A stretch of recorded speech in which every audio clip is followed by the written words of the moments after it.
यहाँ पे डिस्कस करेंगे। मैं व्यूअर्स आज मैं आप लोगों के लिए लाया हूँ रैंक का जो टेस्ट हुआ था पिछले मरतबा। सो उसका आज हम इंशाल्लाह मुकम्मल सलूशन करेंगे। यहाँ पे आप लोग देख रहे हैं ये वाला जो टेस्ट है। सो दोस्तों आप इस टेस्ट को यहाँ पे देख सकते हैं। ऑल रिजवान नीडेड वाज खाली जगह little more time than other to talk. तो ये सारे MCQs जो हैं ये हम इंशाल्लाह यहाँ पे डिस्कस करेंगे। मैंने यहाँ पे लिखा हुआ है। सो इन MCQs को हम यहाँ पे देखते हैं क्योंकि यहाँ पे हमें क्लियर दिखाई दे रहे हैं। सो सबसे पहले हमारे पास है ऑल रिजवान नीडेड वाज खाली जगह little more time than other to talk, choose the appropriate article. तो इसमें हमारे पास ऑप्शन ए करेक्ट है। नेक्स्ट हमारे पास है question number 2, the baby started to खाली जगह when she got hungry, choose the appropriate homophone. तो इसमें होमोफोन कौन सा बराबर आता है, अप्रोप्रिएट आता है? तो ये जो वेल है ये हमारे पास यहाँ पे होमोफोन यानी करेक्ट आ रहा है। नेक्स्ट क्वेश्चन नंबर 3 है she has a huge house. तो इसमें नेम द अंडरलाइन एडजेक्टिव, इसमें कौन सा एडजेक्टिव आएगा? सो जब ह्यूज की बात हो रही है यानी ये साइज़ की बात हो रही है तो ये हमारे पास है adjective of size. Next question number 4 है the teacher punished the student. ठीक है, चेंज द वॉइस, इसको आपने क्या करना है, चेंज करना है वॉइस में। जैसे कि ये हमारे पास एक्टिव वॉइस है तो इसको पेसिव वॉइस में तब्दील करना है। तो इसका ऑप्शन डी करेक्ट है, the student was punished by the teacher. Question number 5 है she said to him why are you late, change the narration, इस नरेशन को चेंज करना है। तो इसका ऑप्शन ए करेक्ट है, she asked him why he was late. Question number 6 है choose the sentence with correct capitalisation. तो इसकी करेक्ट कैपिटलाइजेशन करनी है, we will travel to California in June.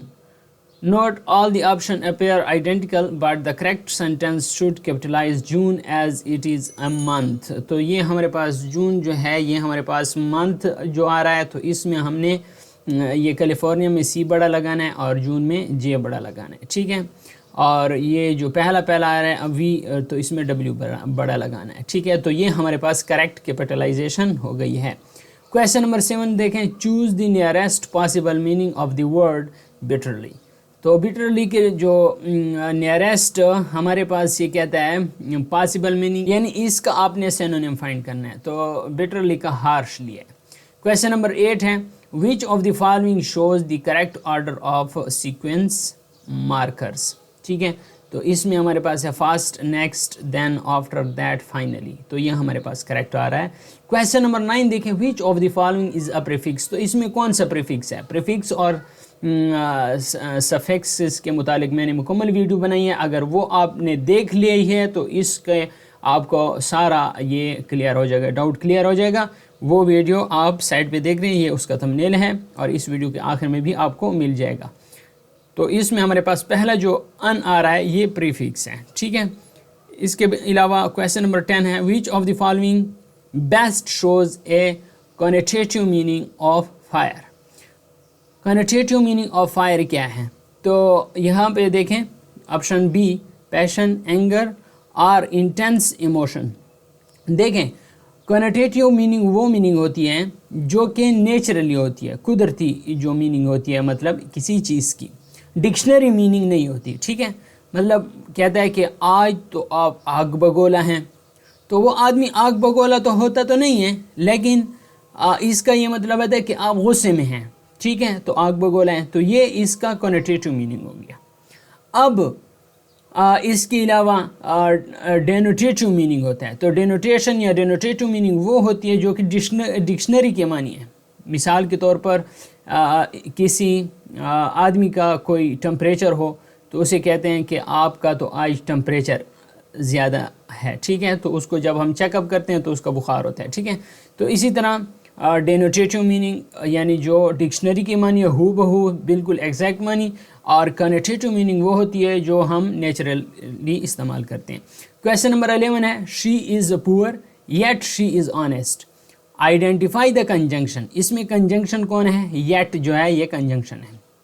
Question number 12 है दोस्तों अगर आपने अभी तक हमारे चैनल को सब्सक्राइब नहीं किया तो हमारे चैनल को सब्सक्राइब कर लें, क्योंकि आने वाली वीडियोस का नोटिफिकेशन फिर आपको बर वक्त मिलेगा। क्योंकि आज हम इंशाल्लाह 20 तक जो MCQs हैं वो इसमें कवर करेंगे। इसके नेक्स्ट पार्ट में हम नेक्स्ट MCQs जो होंगे 20 से ज़्यादा वो हम कवर करेंगे। क्वेश्चन नंबर 12 है completed before the teacher assignment arrived he the.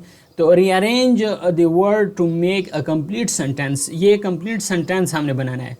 He completed the assignment before the teacher arrived. तो ये इसका सही जो है ये इसका सेंटेंस बन गया है। क्वेश्चन नंबर 13 है the word having the same sound and spelling but different meaning are called.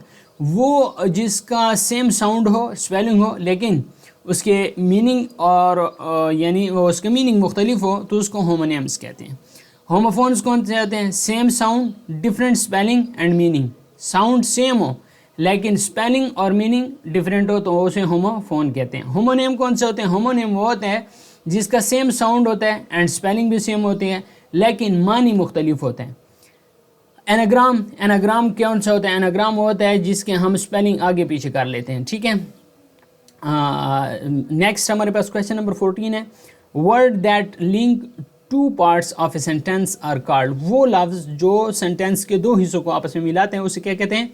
Transitional devices. कौन सी devices? Transitional devices. Question number 15 है द कैट क्लीन्ड खाली जगह after eating. The cat cleaned itself. ठीक है, itself for animal objects, for animal या objects के लिए इटसेल्फ आता है। क्वेश्चन नंबर 16 है in which sentence is the comma correctly placed.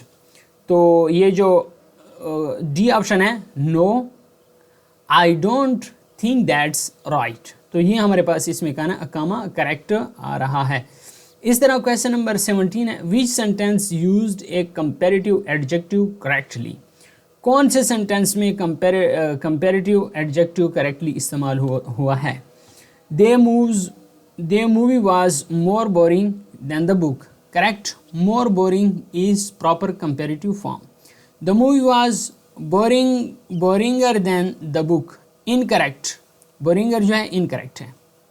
The movie was most boring than the book, ये भी इनकरेक्ट है। यहाँ पे मोस्ट आना चाहिए था। Most is superlative not comparative. Most superlative है, कंपेरेटिव नहीं है। तो इसमें जो हमारे पास करेक्ट है वो ऑप्शन ए आ रहा है। क्वेश्चन नंबर 18 देखें। ये हमारे पास है कि विच of the following is the best topic sentence for a paragraph about A healthy eating. ये हमारे पास बी ऑप्शन करेक्ट है। Healthy eating is important for a strong body and mind. Clear and relevant topic sentence है। Question number 19 है ए खाली जगह of valves was spotted in the forest. तो ये pack जो आ रहा है correct, collective known for valves. ठीक है। क्वेश्चन नंबर 20 है John finished his homework he then went to bed. Identify the anaphoric reference. तो इसमें एनाफोरिक रेफरेंस कौन सा है? ही है, refers back to John. He John के लिए इस्तेमाल हुआ है तो ये एनाफोरिक रेफरेंस है। तो अगर आपको एनाफोरिक और कैटाफोरिक चाहिए तो उसके लिए आप कमेंट करें, मैं उस पर भी वीडियो बना दूंगा इंशाल्लाह अज़ीज़, आपको वो भी क्लियर हो जाएगा। लेकिन कमेंट करना लाजमी है। अगर आपने अभी तक हमारे चैनल को सब्सक्राइब नहीं किया तो चैनल को सब्सक्राइब कर लें, क्योंकि आने वाली वीडियो का नोटिफिकेशन फिर आपको बर वक्त मिलेगा। Thanks for watching.